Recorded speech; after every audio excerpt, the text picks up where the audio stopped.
Hello and welcome into another edition of State of the Sun Devils alongside Jesse Morrison and Damon Allred. I'm Jeremy Schnell, a post-game edition after the Sun Devils beat Mississippi State 30-23. It was actually pretty close in the end. ASU was up at the start of the second half 30-3, and then Mississippi State obviously made a run and made it close, but ASU won the game. But that's not what we're here to talk about. We're here to talk about Cam Skattebo, who had an incredible performance, 262 yards on 33 carries. He is now second all-time in a single game rushing performance for Arizona State Sun Devil. Jesse, what did you think of his performance tonight? Cam Skattebo's performance tonight was honestly inspiring. This is a guy that started his college career at FCS Sacramento State, and it's a pretty good FCS program, but still, he started his college career at FCS Sacramento State, and he just tore up an SEC team for the second most single-game rushing yards in Arizona State history, behind Eno Benjamin, who's played in the NFL, and that's just inspiring to me, and wow, did he look good today. He looked like a bowling ball. He had his way with Mississippi State. He had his way with them. He just trucked defenders. Like, they had no match for him. And it was just really fun to watch him run today. And, like, every time he would get the ball, I was just excited to see what he was going to do with it next. And then he punctuated it at the end with that 39-yard run. And really just, like, his ability to control the game. He talked in the post-game presser about before that final drive, he had a conversation with the O-line and was just kind of drawing a line in the sand about, we're not going to let this happen right now. We're going to go out and win this game because that's what we've been doing all game, is just dominating in the run game. So that's what we're going to do right now. And, yeah, with that 39-yard rush that he pulled off at the end, Kenny talked about how in previous instances, Cam has been asked to slide when he could score a touchdown, and he has not in the past. And this time he did, and Kenny raved about it, and he was so happy to see his running back and really top player on the team do so well. ASU outrushed Mississippi State 346-24, Jesse. You know what? Here's what I'm going to say about this performance, and it's not only just a performance by Cam Skattebo, it's a performance by the whole Arizona State Sun Devils, the offensive line, the rest of the running back group, but also Sean Aguano. That dude needs to be studied in a lab. That guy is awesome. He's produced many of NFL running backs now, and he might be one of the most important coaches on this staff. Yeah, Aguano's been great since he's been here. I mean, his development of Rashad White, who also came out of nowhere. The thing about him is that he develops guys that come out of nowhere. Rashad White, I believe, was originally at a Division II school. Then he went to a JUCO, and then he comes here, and yes, it was a 4-game sample, but I believe he averaged over 10 yards per carry in the 2020 season. So that's incredible. And then I also wanted to point out in this game, Sam Leavitt's rushing performance was very good. He scored that really nice touchdown at the start of the game, and also had probably the play of the game, other than that 39-yard run by Cam at the end, where he spun out and did a spin move and totally took on a safety for or a linebacker for Mississippi State, and it probably, in my opinion, was a top 2 play of the game. That was really inspiring to watch as well. I would say top 3, because you go Cam's run, the 30-yard run, and then you go Leavitt's first run, and the first touchdown run, and then probably the spin move, I think, would be right up there. All right, now we got to get to the weird and kind of interesting part of the game that we don't really want to talk about, and that's Sam Leavitt's passing performance. Not great today. Nice performance, 69 yards on 10 passing attempts, 10 for 20. He's a redshirt freshman, Damon. It's going to happen. He's going to have some weird performances here and there. Short week. Got to go to Texas State. Got to turn it around. Maybe he can have a better performance, but today it just wasn't the best. Yeah, Kenny talked this week about this being a big flush-it game against Mississippi State because of how fast their tempo goes. This is a flush-it week for Sam Leavitt. He didn't look like a redshirt freshman in the opener, but he definitely did tonight. That's still with stellar run game from a quarterback. And you ask Sam how he felt about the throwing performance. He kind of has thought what I've been thinking this whole time, is that what they've been able to succeed on in practice is going to eventually translate. It's just a matter of getting the reps and working out the timing, and eventually it'll translate onto Saturdays. We're hoping that this week it can translate onto a Thursday instead, though. Jesse, I know what you're going to say. You're going to talk about Sam Leavitt's deep accuracy. Go. Yeah, Sam's deep ball accuracy needs to be better. That's the number one thing that he needs to be better at. But also, some of his shorter throws today weren't his best. And Kenny talked about after the game, that he thinks that he put Sam out of a rhythm by just running the ball so much. And I think that some of that might have been Kenny being nice and supporting his guy, which is good. I think that overall with this game, Sam's really got to watch the tape and just overall be more accurate.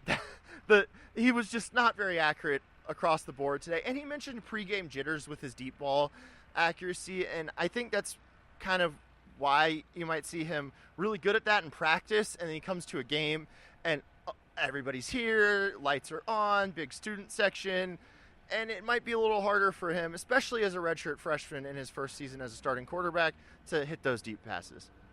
There was a point in the game, I think it was about 10 minutes left, where you would expect them to run the ball a lot, try and get some time off the clock. It was in the fourth quarter with about 10 minutes left, and it was a first down, or it might have been the second set of downs, and on first down he threw the Mateer, and it was just a little low, and you're like, man, that stops the clock. That gives Mississippi State a chance to get back into this game. Then there was also a pass where he had to throw it out of bounds instead of just taking a couple yard sack. I think it probably would have been better for him to take the sack there and have the time continue to roll off the clock. Just plays where you say, hey, inexperienced quarterback, redshirt freshman, he's going to make mistakes. I think the coaching staff's going to sit him down and talk to him about those mistakes. He'll learn from it. I will say there was one play that Damon pointed this out to me. I was like, that's a missed deep pass. But it was kind of on Jake Smith for not adjusting right. So I think that his receivers have to help him out a little bit more. There was also a play, I don't really know what was going on there, where Jordan Tyson was calling for a pass interference call or a holding or whatever when it was nowhere near him. I don't know what was going on there. So the receivers got to be a little bit better too. But hopefully they can work that out. It's again a quick week and then kind of a tough team on the road. The defense was pretty good in the first half. Second half, couple lapses, obviously the long touchdown, missed tackles a little bit in the second half. But the strip sack touchdown in the first half. Take me through your thoughts on that, Damon, because I thought it was pretty fun to see a big man tiptoe his way on the sidelines and put the ball over the pylon.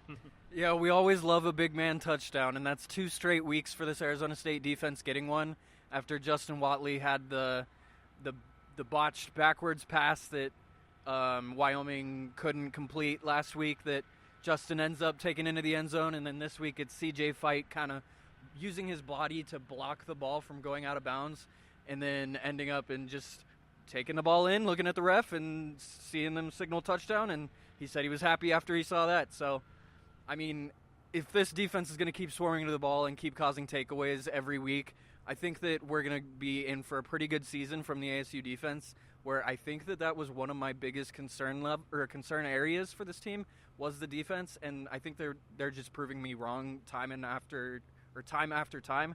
And yeah, I think ASU has something in this Ian Hershey kid. You think we can start like some sort of Hershey's bar thing, Jesse, with them? 47-yard field goal, pretty good. ASU's been looking for a field goal kicker. Ian Hershey banged in a 47-yarder today. Yeah, he should probably have an NIL deal with Hershey's. That needs to be worked on. But yeah, he 46 yarder today. It's exactly what I said they really need because he missed a 38 yarder last week. So they can make some longer kicks now, which is really something that you need if you're going to win close games. And then also the punting. The punting was good today. That was good to see because last year it was not good at all. So overall special teams play. Don't talk about Cam Skattebo like that. Okay. Not good overall unless you're talking about those pooch punts from Cam. Those were good. But the kickoffs, nobody returned a kickoff today. It was all touchbacks. That's good to see as well. So special teams play today was good. Special teams very important. The kick catch interference was the only lapse on the special teams today, I would say. Yeah, and that was he tapped him.